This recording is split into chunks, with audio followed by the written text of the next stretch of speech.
the process I had planned for today that I wanted to share with you, Anya, is one that I look at as I call it our 5 categories of needs. And I'm going to explain a little bit about each category and then have you tell me what's important to you in each one.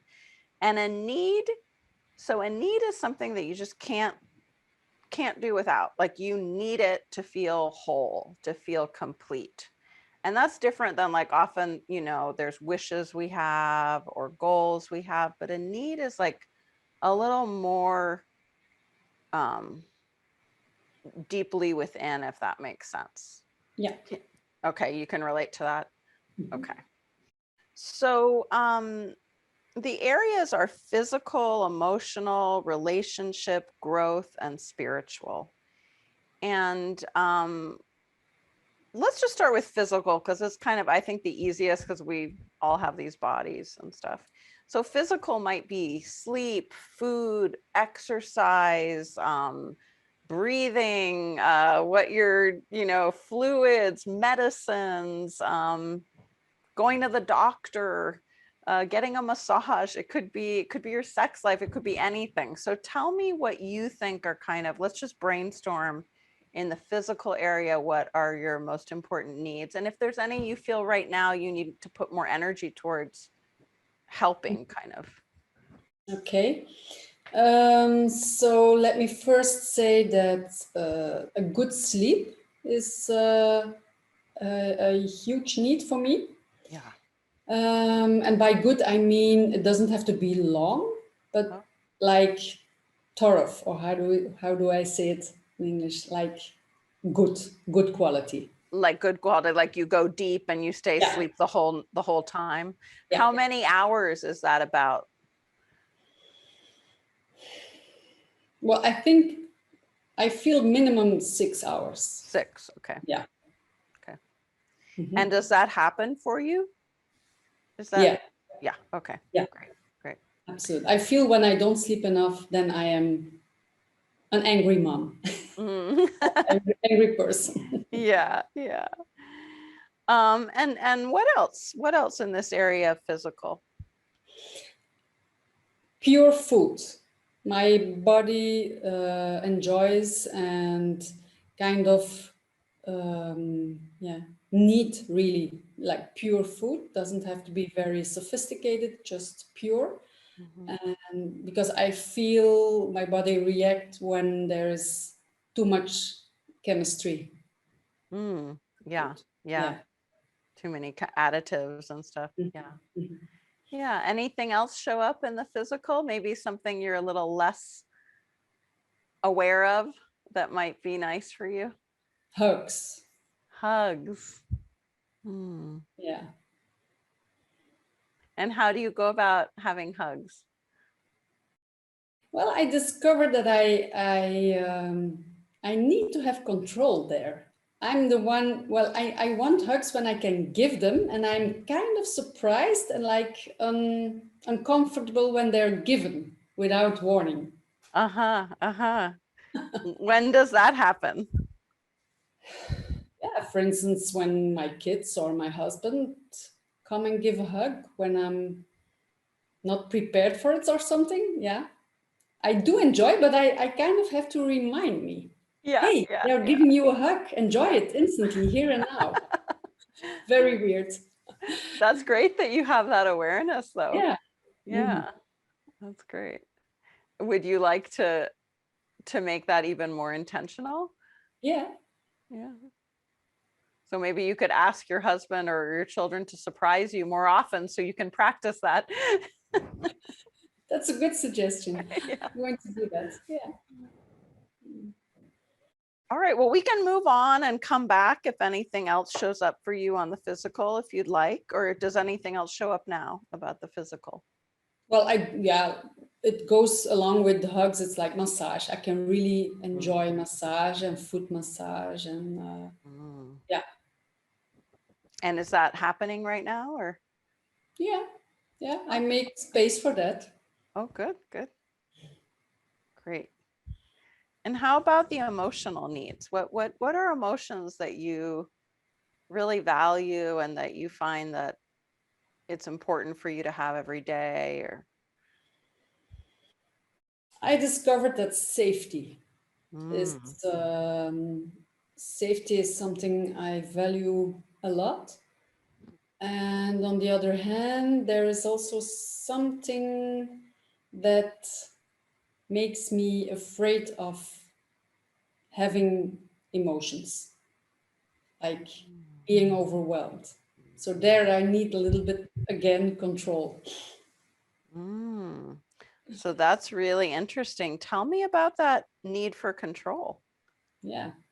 What does control mean emotionally? Being able to cope with what will come. Mhm.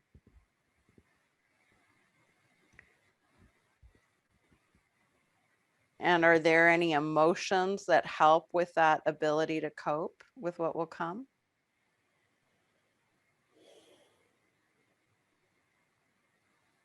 Yeah, again, safety and security maybe, or having the, again, certainty that there is space for it or something, or Mm. So if you were to right now create that certainty or that security in yourself on an emotional level, what could you think of or remember or focus on inside of you that gives you that sense of safety? non-judgmental. Ah, Yeah. ah. And is there a feeling with non-judgment? Is it a feeling? Tell me more. I feel like expansion then. Yeah. Say that again. I feel expansion. Expansion. Yeah. Okay. So I'm learning a lot about you. This is really, really great because I feel that as you talk about the emotions, they have a lot of um, the way I'm hearing it is spatial. Would you say that? Like, Yeah. like that when you said that expansion quality, I know this stuff is sometimes hard to talk about, but are you tuning into a finer energy of the emotion in a sense? Yeah, I guess. Yeah. I hear in my head when you ask this question, there's like something. Huh? What are you asking? Good, good, good. So, so the emotions you mentioned were needing safety, especially when there's overwhelm, and that Mhm. you need to control.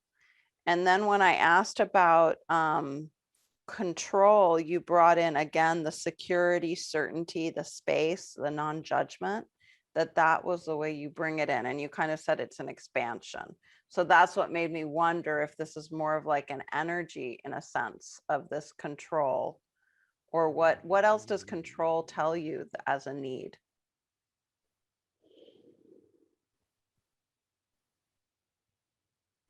What comes up now is like it's this when there is an emotion that I don't see coming, it's like a free fall, like a diving. Okay, And okay. I think I need something that can carry me or catch me or yeah. Mm. All right, I love that. Something to catch me. So I just want to kind of highlight how honest, like how I feel like you're going right to the heart of it here. And this is really great. I'm wondering, would this be something maybe in the coaching we could come back to in some future sessions and do more with that experience of the free falling and the creating that certainty and the different levels of control? I feel like we could have a lot of conversations about this. Absolutely. Yeah. Yeah. Okay. Okay. Love So that. we'll just keep going on with the needs, but we might circle back to this if you want to. This is sort of like we're going on a tour of your needs and Mhm. seeing what shows up at the end. We'll see what shows up that you want to work with this week. So relationship needs. What happens when I say that word? It sounds like you have a husband and children. How Yeah. many children? Two daughters of 20 Two and daughters. 22. Yeah. Oh, great. So what are your needs in the area of relationships? It could be in any relationship, friends, spouse, people, anyone, community. I like a lot authenticity Mhm. and a little bit of depth. Doesn't have to be like drama depth, but yeah, like genuine tuning in Mhm. and equality, Mm. um, humor, laughter, And respect. I'm looking down because I'm writing down what you're saying. Yeah, also, Respect. Okay, so these are wonderful characteristics. Yeah, tell me more. Anything else show up? Is there any people that are particularly important that you talk to frequently, or do you like meeting new people? Do you like deepening connections with people you already have in your life? yeah, I do like meet new people, like I do here in this group. I Mhm. like talking to my friends, my husband, my kids, absolutely. And what I sense lately is that I'm learning a lot in valuing like opinions who are like opposite. In these days, in this COVID area, vaccine area, I can feel so much polarity, and there is a huge learning of letting two opinions, extreme opinions, next to each other, because I encounter now friends Yeah. where I really, Yeah.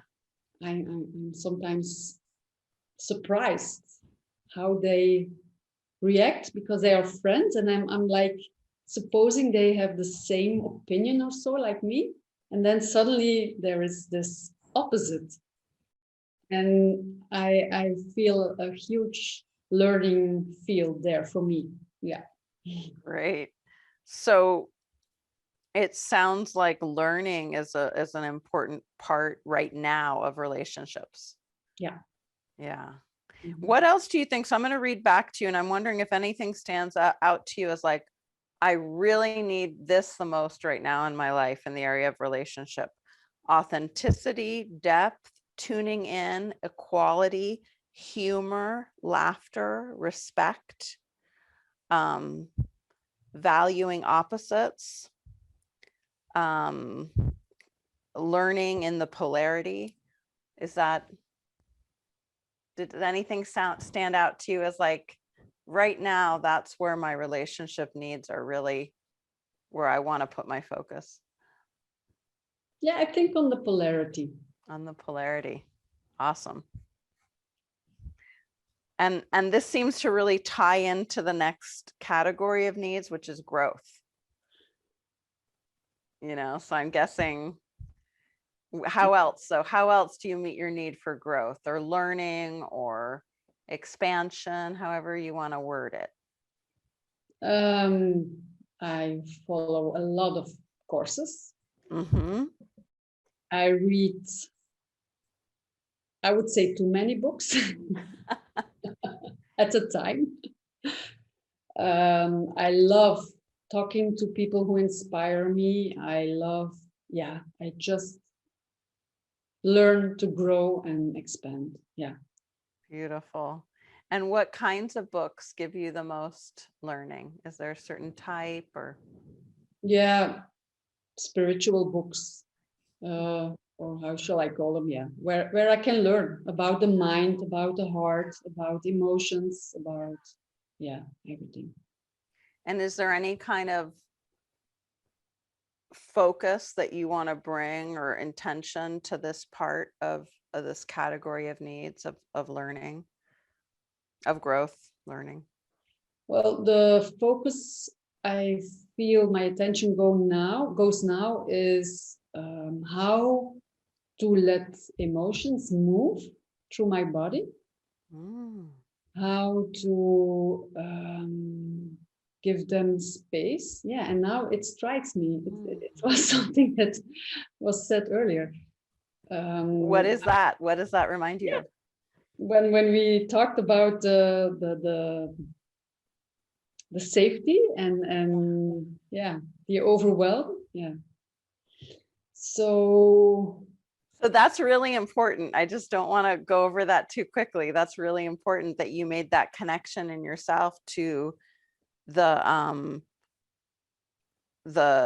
emotional need of that space and that non-judgment and that expansion with it's part of the growth and learning too. Yeah, am I remembering correctly? yeah, absolutely. Yeah, Mhm. that's very cool when you find those, like, oh yeah. Okay, anything else you want to share there about the growth? So moving through the emotions, giving space, safety, uh, moving through them in the body, you said, was that right? Yeah, because I'm very interested in what stuck emotions do with our bodies and Uh-huh. like all the pathologies, or how do I say it in English? Like the psychosomatic. Is Uh-huh. it? Uh-huh. Yeah, Yeah. that's Yeah. something that's yeah, fascinating Yeah. Yeah. journey. Yeah, Great. So would this be something maybe you want to highlight every week for yourself, this kind of learning? absolutely. Yeah. Mm-hmm. Maybe we could work together to create an experiment you do with yourself, or some other, I don't know if you have any ideas or how you're doing this learning, but I think that's fascinating too. I could, Absolutely. Yeah, I yeah, would love to. yeah. Because this seems like it ties together a lot of the different levels for you. Mhm. Yeah. And how about spiritual? What's in the needs on the spiritual level? And you can just sort of give me a tour of what that even means for you, spiritual. Mhm. Well, for me, it means like living very close to my body and the conversation. Yeah, the signs of my body, let's say. Mm-hmm. The connection, for me, it's also the connection between my thinking, feeling, and doing. To be of service, or I like to be inspired and inspire other people and to contribute. Yeah. Yeah. There's a big growth for me too, because I'm like a helping people, but sometimes pushing my help. You know what I mean? Oh, So yeah, yeah. that's why I want to learn coach, Yeah. to really wait for the question to come. Yeah. Please, can you Yeah. give me help? So yeah, to be of contribution, learn and help to learn others. Yeah. Mm-hmm. And so would you say that that pushing is an area where you want to have some growth spiritually to be able to again create a little more expansion, or That's so funny. Space, it's a keyword, I think. I think so. I think it's a keyword. That is great. And maybe even, if you wanted to right now, often in coaching, one of the things we do is like, let's just take a moment to do that right now. And sometimes if we turn it inward, because now you're the client instead of someone else you're working with, how do you maybe push yourself that you would like to create more space for yourself? Is there any way? So let me rephrase that I get you right. How do I push myself to create space? No. So first, let's look at how you might sometimes push yourself, because you Mhm. notice that you might push other people a little bit, which happens when we have a great service orientation. Sometimes we Mhm. naturally do that, but when you have that desire to do a little less of that, I want to really honor that. And so I'm wondering if you ever do that to yourself too. You ever push yourself a little bit? Yeah, Yeah. much. Yeah. Yeah. When does that happen? Phew. When I have, when I think I have to deliver in, yeah, when I put standards, when I think I have to deliver more. Uh, Mhm. yeah, I see myself committing to others and not commit to myself. Okay, great. That's great seeing. So in that, if you were to just bring in a little bit of that expansion, that space,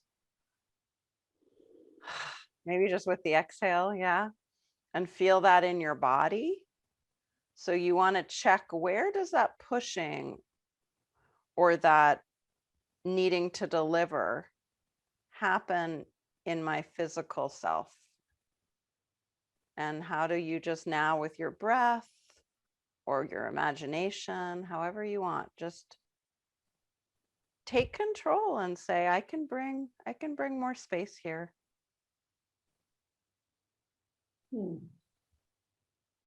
And just notice how that feels, and notice if the feeling is in the body or if it's around you or in your mind. Just notice the feeling with that ability you have to pause and take that moment to bring less pushing and more need for your own expansion. That's a great tool. Okay. Thank you. Thank you Right. for. Yeah. Well, thank you for bringing this into the session. If there was one area of needs you'd want to focus on more this week, on creating more of this expansion perhaps, or honoring your learning or honoring your physical, is there an area you want to bring a little more focus to? Well, actually, the area of not committing to myself. Mm. Mhm. And how would that look when you bring focus there? Or how would that be? I would love to have an insight on what is sabotaging me from, yeah, when I see myself giving up space in my agenda that I reserved for myself, and then have a client who asks, can I come, please? And then I would skip my space and ending up and being a little bit disappointed in myself. Yeah. Like, why do you do that? So is there a boundary there that you're wanting to bring more protection or honoring? What would be your word for taking care of your space, taking care of that commitment to you? How do you feel or see or imagine that? Well, something like self-love or, Mm. yeah. Okay, that's a huge need, isn't it? Self-love. Yeah. So if self-love was being experienced every day in yourself, would it be easier to honor your commitment to yourself? Yeah. Yeah. I So feel that. what could be a messenger for self-love? What's a messenger?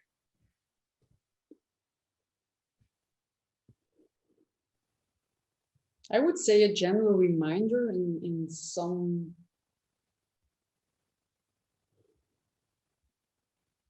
yeah, A maybe, reminder on your phone? yeah, Okay, yeah. okay, we can get very practical. Yes. What time of day do you want that reminder to go off? Well, actually, the moment I feel myself letting myself down, giving my own space away. It's also in my conversation with self. Yeah. I have intentions to meditate in the mornings. Uh-huh. And then there is this inner critic who say, not this morning, you're too tired. You're Yeah. not going to do it now. So that's another need, the meditation.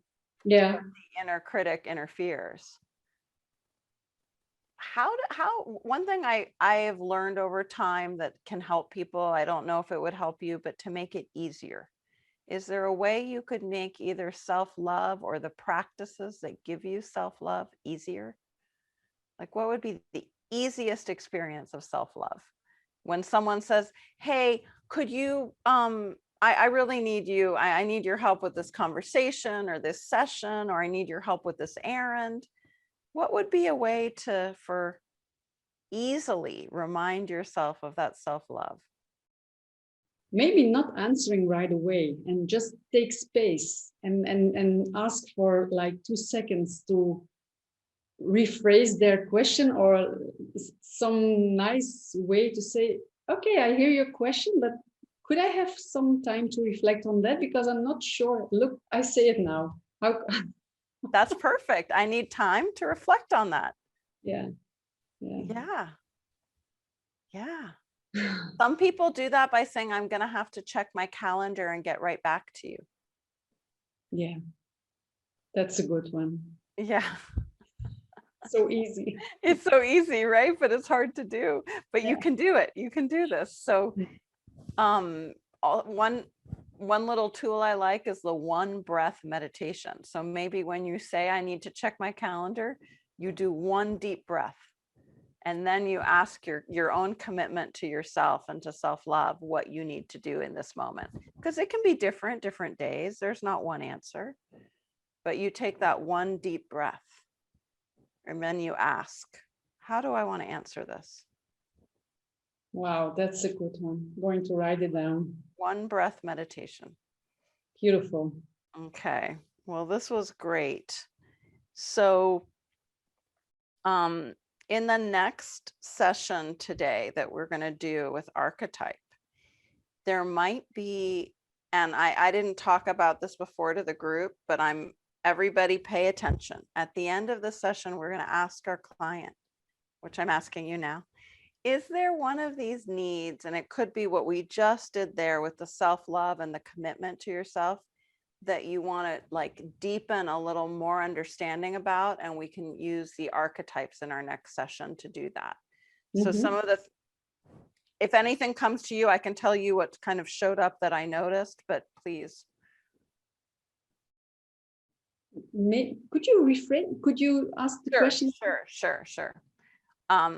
So in our next, and it's a little awkward because I'm talking to the group now for their instructions and to you, so I understand why it would be confusing. So I'm going to just pretend now, forget the group, it's just us having a session. This is how I would say it.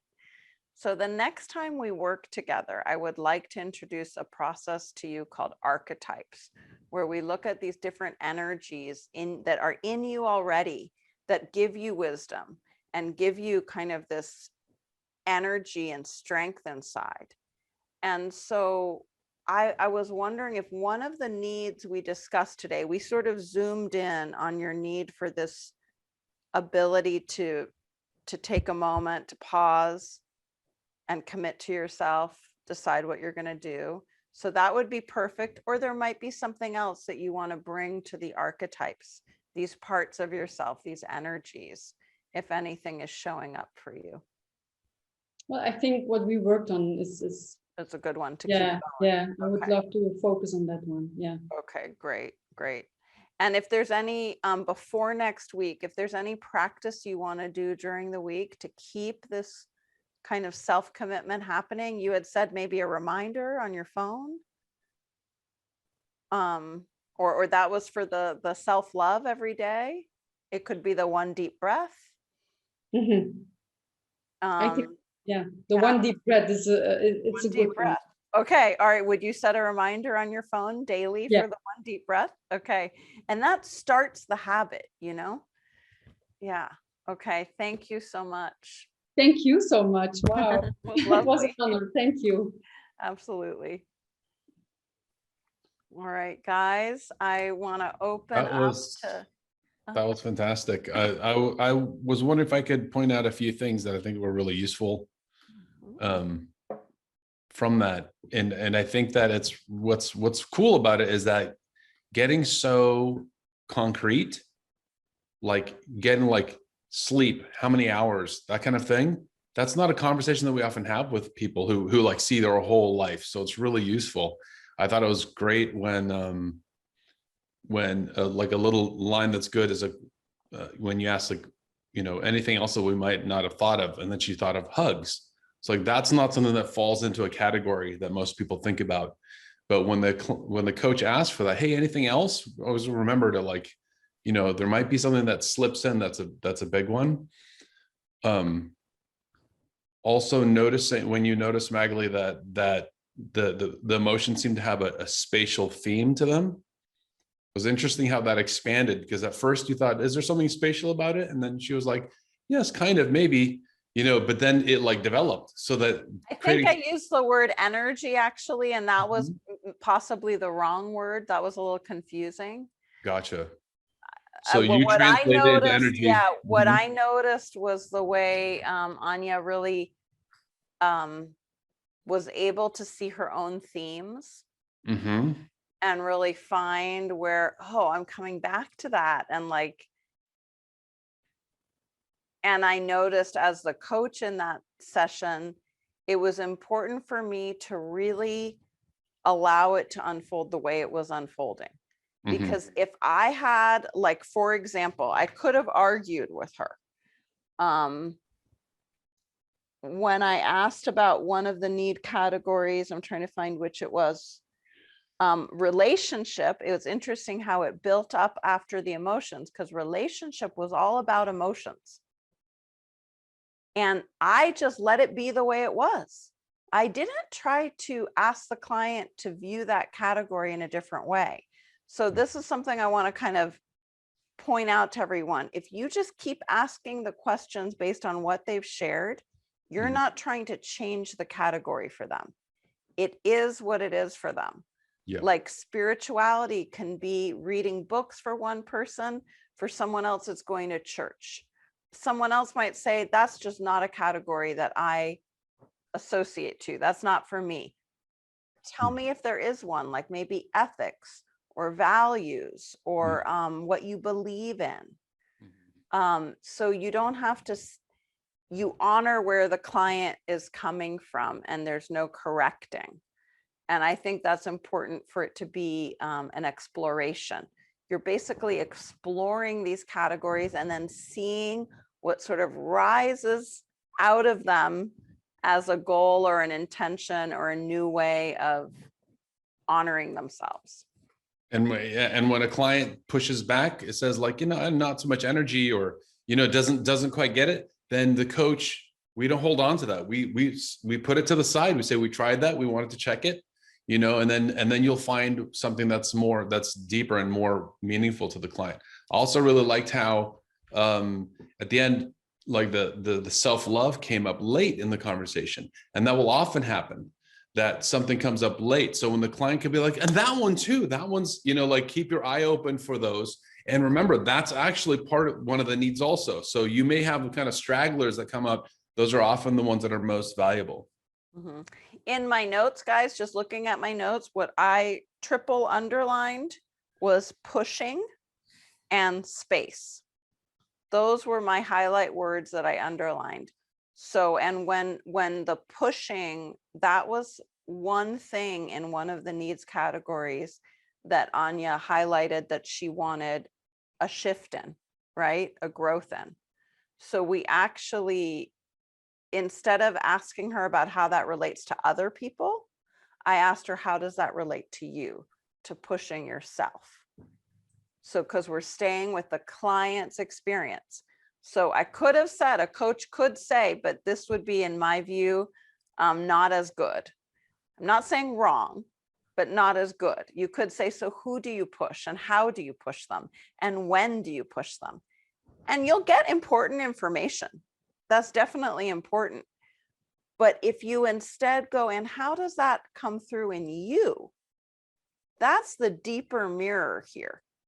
That's what we're looking at, how they meet their needs. And you can make the guess that anything they notice that is an obstacle with other people, I judge people, I don't trust people, you can ask, and how is that in yourself? And that's where you really get to the self-evolution, to the self-growth. And Anya, I mean, tell me if you felt in any way, was I putting you on the spot, or was that okay from a client's perspective? Yeah, for me, that felt totally fine. Yeah. Totally fine. Okay, good. Yeah, Good to know. absolutely. Yeah. Yeah. So that's where we, you know, we are here in coaching, like the client is there for their growth and evolution, right?